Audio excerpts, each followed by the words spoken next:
Hey, watch where you're walking. Wait, I remember you.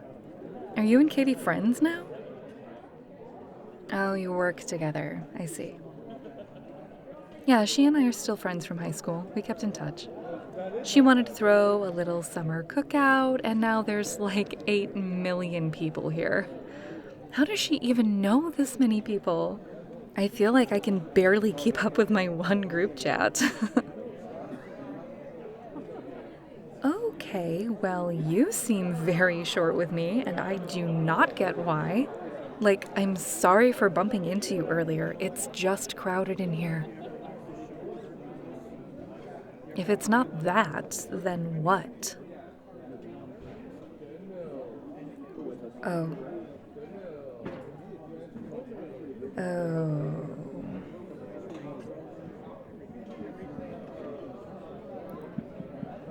No, I don't think that's stupid, actually. No, I actually do remember you pretty well. I know it's been years, but I know who you are, and I remember how I talked to you back then.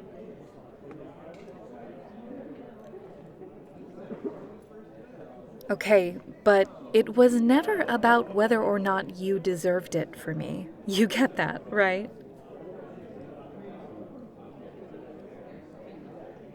No, you're right.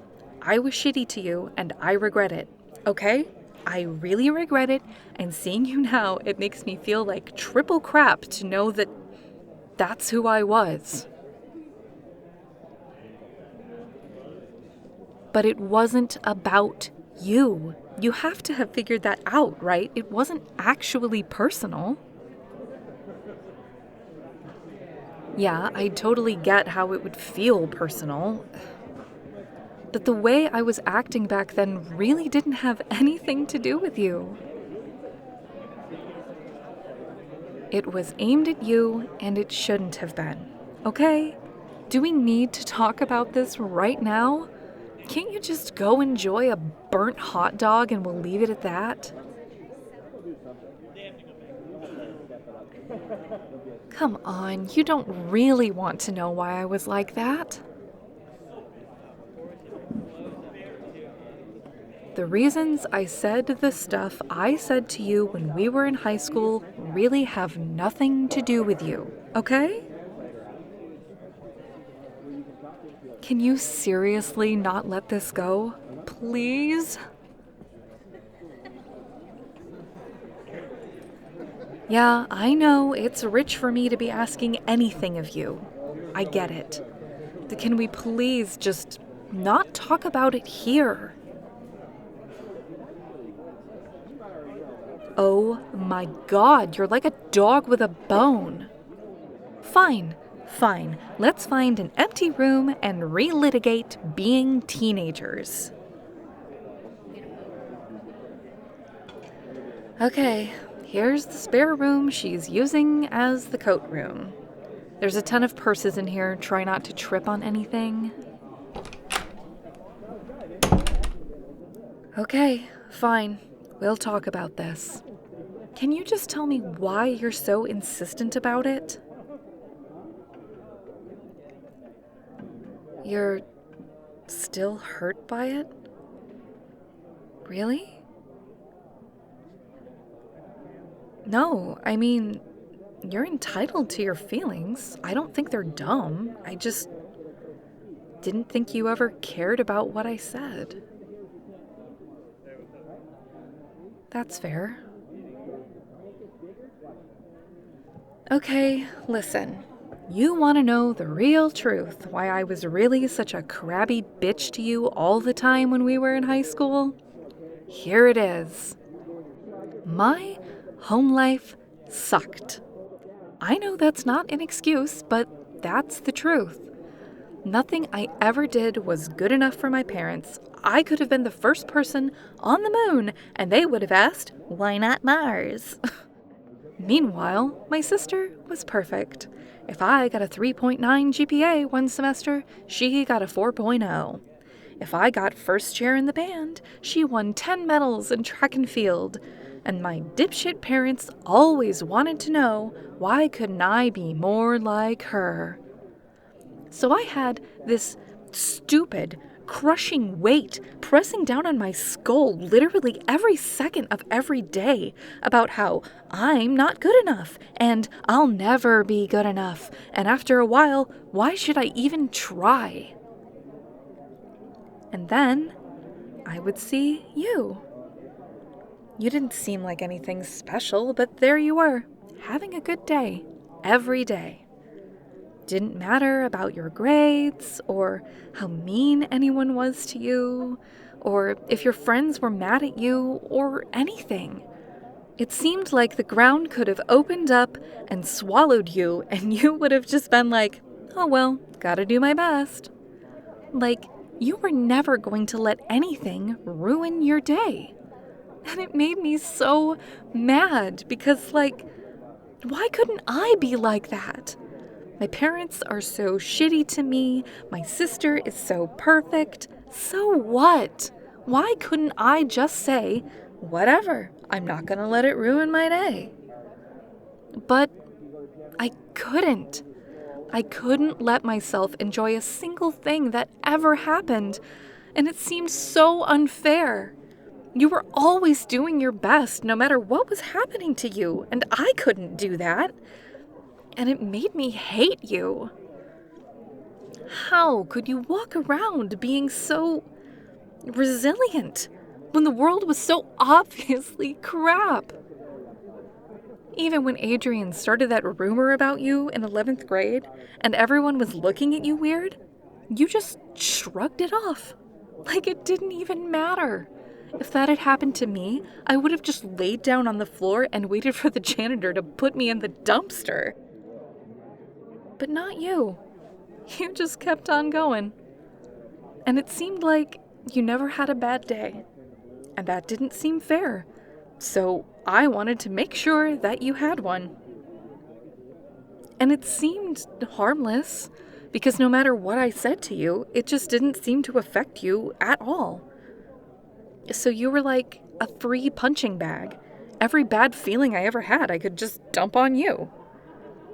And it took me an embarrassing amount of time to realize that's why I hated you so much. And an even longer, even more embarrassing amount of time to realize you probably were having bad days, just like everyone else. Just because I couldn't see it and you didn't show it didn't mean you didn't have bad days. And you were probably having them all the time. Because of me. That was another fun tangle of self-loathing I took forever to work out. Still working on that one, actually. And I just dumped all of that on you free of charge, when the fact is this. None of that matters. It wasn't your fault that I had bad feelings I didn't know what to do with. And you never deserved how I treated you. And even if you had deserved it, I still shouldn't have done it. So yeah, I'm sorry, okay? I was messed up and still am pretty messed up, and it was never your fault, and I'm sorry.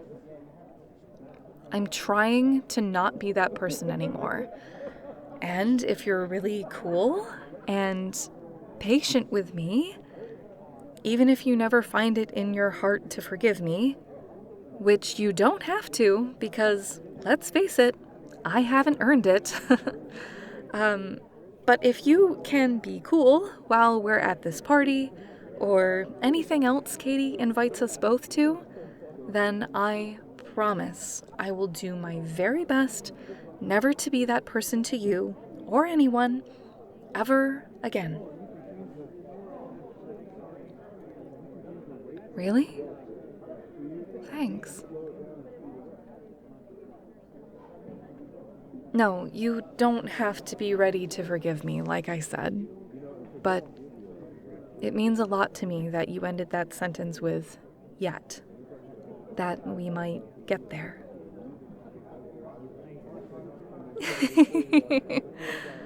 Yeah, I guess I did just throw a Dead Poet Society monologue at you, didn't I?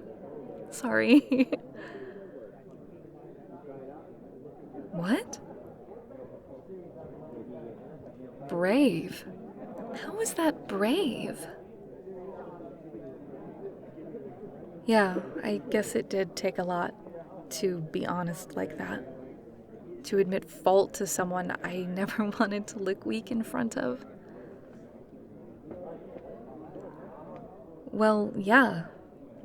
That's the other side of this, don't you get it?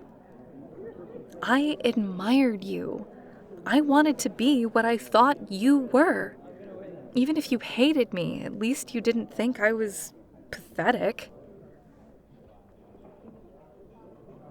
Thanks. Seriously. Oh, no, I don't really talk to my parents anymore. Just holidays, you know? My sister is cool. She told me last year she didn't really realize that our parents were using her as a cudgel to bludgeon me with. She apologized, but it's not her fault. So we're talking a lot more now. Yeah, and I guess we are, too. Growing up does a lot. It's incredibly hard, but it can be rewarding if you put in the work and occasionally embarrass yourself in a coat room.